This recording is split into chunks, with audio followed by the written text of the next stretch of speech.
What's going on, guys? Welcome back to another episode of the vlog. As always, I'm Dookie Betts, and today we've got vlog episode number 25 for you guys.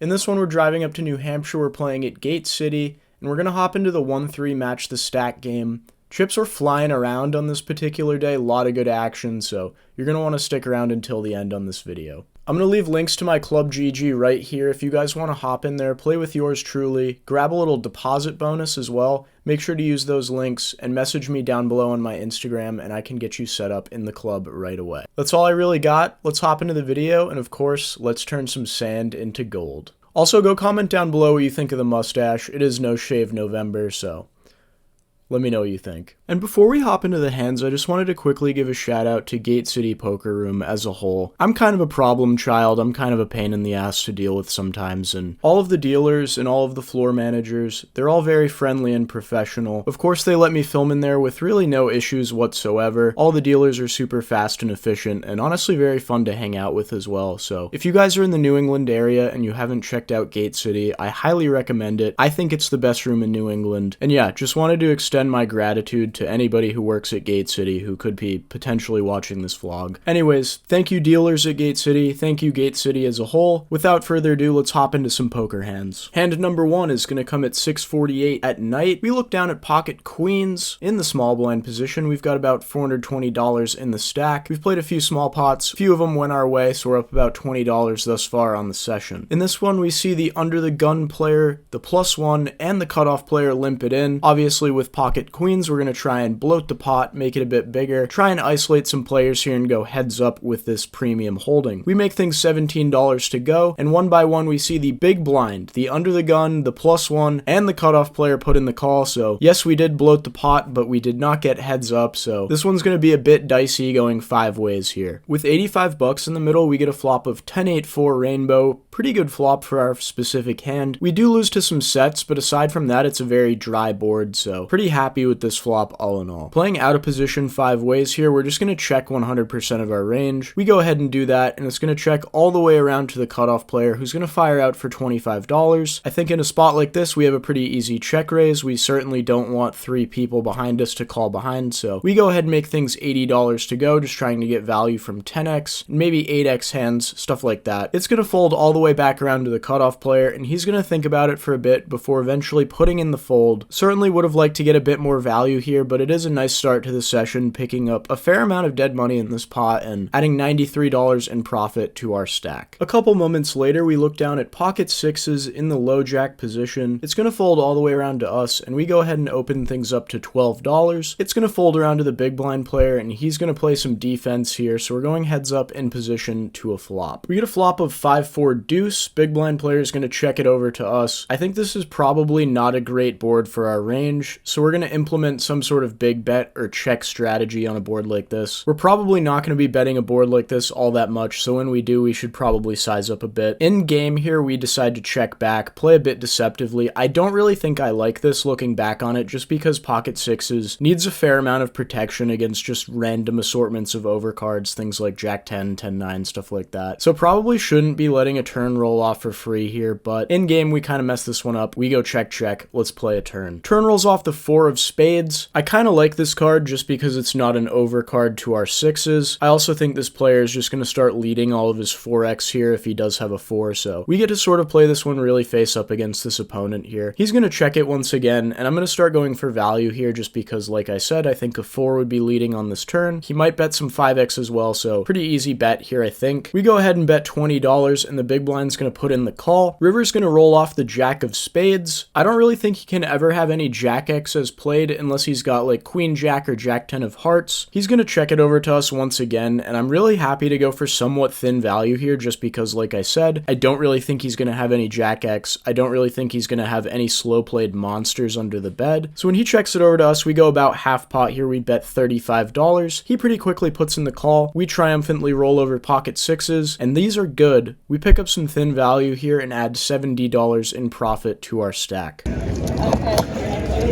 Next hand of note comes about 20 minutes later. We look down at red pocket kings in the cutoff position with the button straddle on. We see the small blind, the big blind, and the +1 player limp in for $5. The hijack player is now going to open things up to 20 bucks, and obviously with pocket kings playing out of the cutoff, very standard 3-bet. Here we make things $65 to go. The button player is now going to shove all in for less. He's got $58 in his stack. It gets back over to the hijack player, and he puts in the call as well, so very strange hand thus far. We have a super premium hand, so I'm happy that all this money is going in now. No complaints whatsoever. We get a flop of 8-8-3 with about $14 in a side pot and $190 in the main. Hijack player is going to check it over to us. I size down here a lot just because I think I'm way ahead. Plus the side pot's only $14, so if I just go massive here, it really just incentivizes this player to fold a lot of hands. I don't want him to fold hands when I have pocket kings. We make it 40 bucks. The hijack player rips things all in for $155. I go ahead and snap call just because I don't think he can ever really have an 8 here in a 3-bet pot. I suppose a hand like 8-9 suited would make some sense, I guess, but really not scared of much going on here. We snap call, he rolls over 10-8 of clubs, and we go ahead and lose this pot. Yeah, this is a pretty silly hand. I was actually very surprised he had 10-8 here, a tiny bit tilted about it, but if this player's gonna call my 3-bets with 10-8 suited all night, I'm here for it.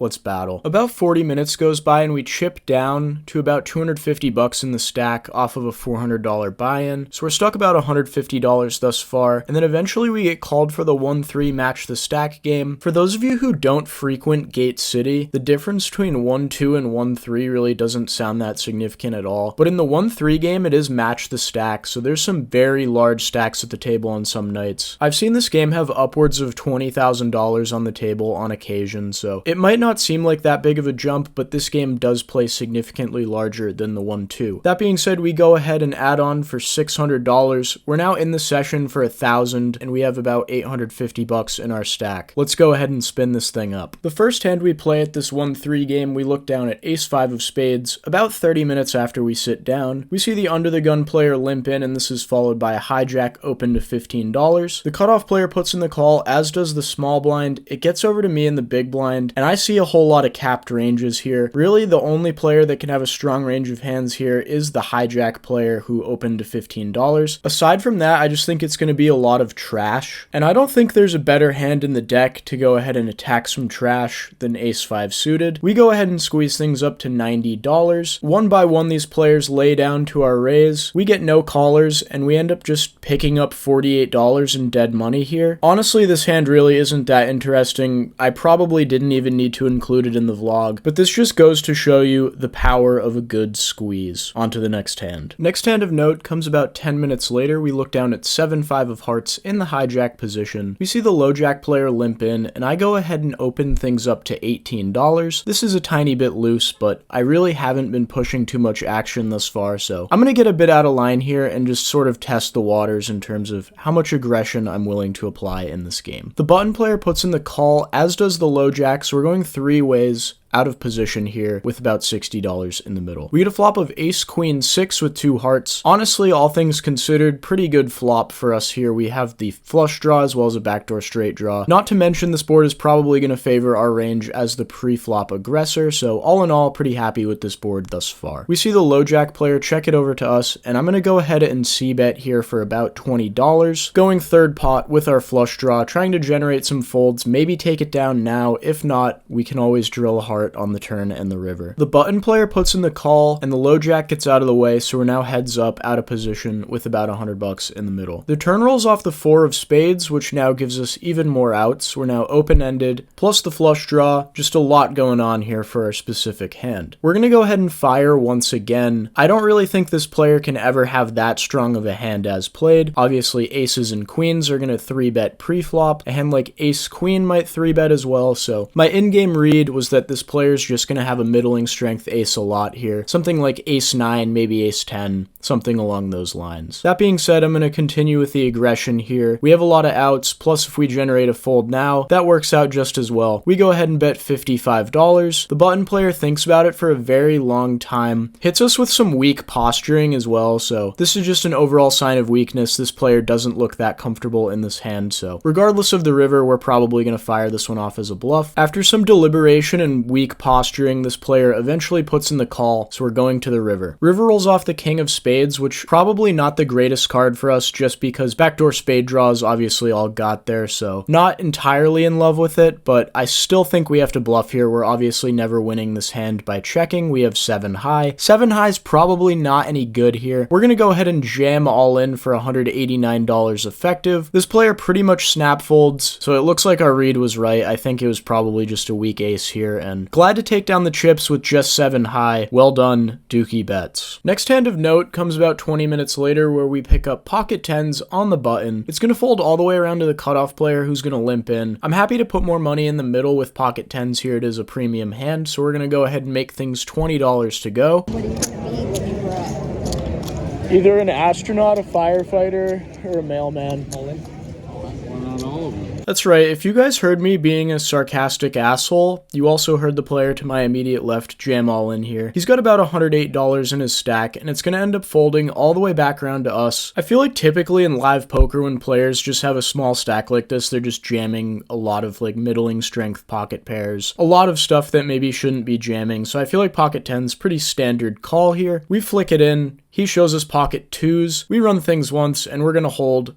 and pick up a nice $222 pot. The very next hand off the deck, we look down at pocket 4s in the cutoff. We see the hijack player limp in, and I'm going to raise once again. We make things $18 to go. It folds around to the big blind player, and he puts in the call, and the hijack limper calls behind, so we're going 3 ways with pocket 4s. We see 3, and we get a flop of Jack Jack 3 rainbow board. The big blind's going to check it over to the hijack player, and he's going to start with a lead here for $15. I'm not necessarily sure that pocket 4s are going to be ahead on a Jack Jack 3 board when this player bets out for $15, but this price seems way more than fair, so we flick in 15 bucks, and the big blind player comes along behind, so we're still 3 ways to the turn. With $100 in the middle, the turn rolls off the 4 of spades, absolutely magical turn card. We now beat all Jack X holdings if players do have that, and obviously we have a boat now, so just very good stuff here. To make matters even better, we're now going to see the big blind player donk out for $65. The hijack player is going to get out of the way. I posture for a bit, thinking about a raise, but at the end of the day, our hand is just very strong, and it's a pretty dry board for the most part, so I'm happy to put in the just call here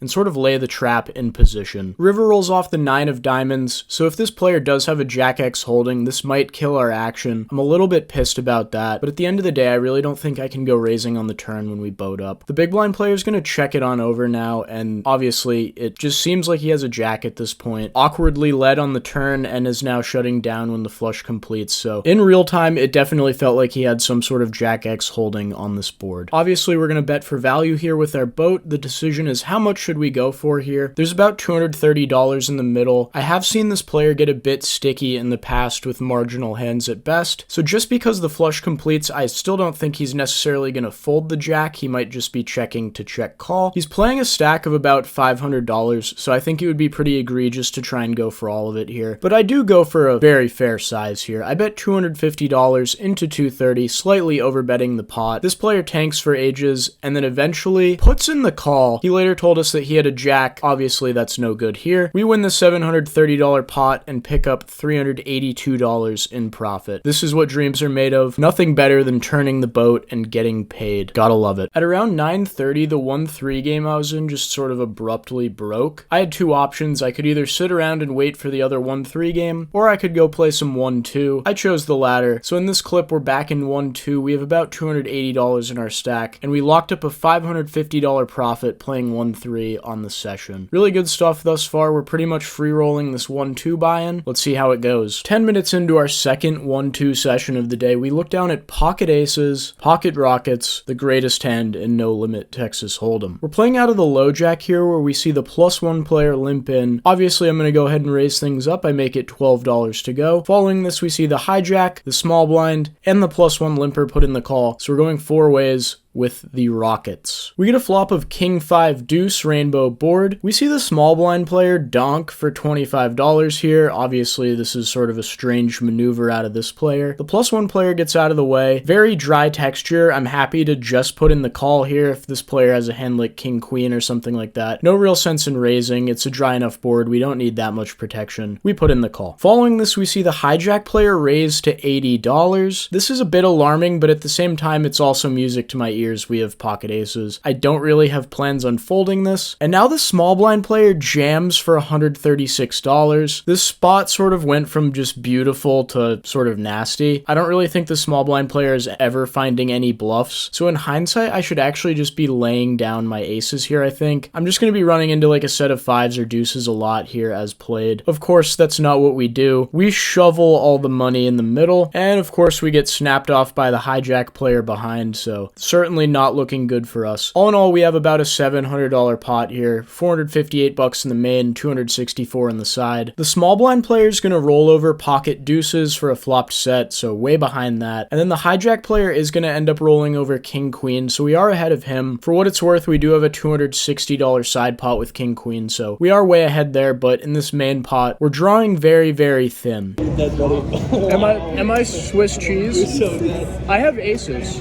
You're so dead. That's so dead. I wouldn't say how could you dead. Is this no good? No good. You're dead. Way no good. You're dead. Yeah. What's set? She has pocket fives. 136 birds. Pocket twos? I had a five. I have a pretty sizable side pot though. Every time. She's got deuces. Oh, that's unlucky. Deuce for max beat. I told you the queen was got it though. Jesus. You're lucky to What a luck box this guy is. This is the biggest luck box I know. take a picture. Look at it. I'm not worthy. I didn't put him on it. Good turn, sir.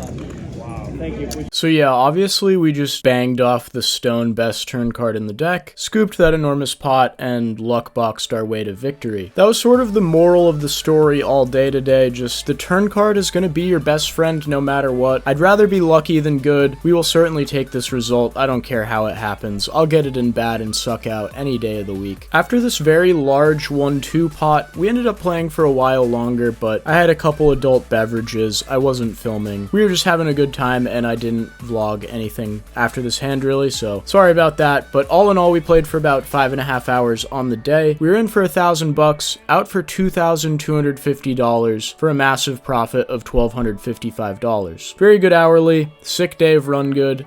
And overall, the turn card was our best friend all day long today. If you guys enjoyed the video, make sure to like, make sure to subscribe. If you made it to this point in the video, I'm really happy you enjoyed. It helps me out a lot just watching the videos till the end, so I thank you for that. If you guys are looking for more content from yours truly, make sure to go check out my Instagram down below. And yeah, that's all I really got. Just don't forget to like and subscribe. And until next time, guys, Dookie Bets.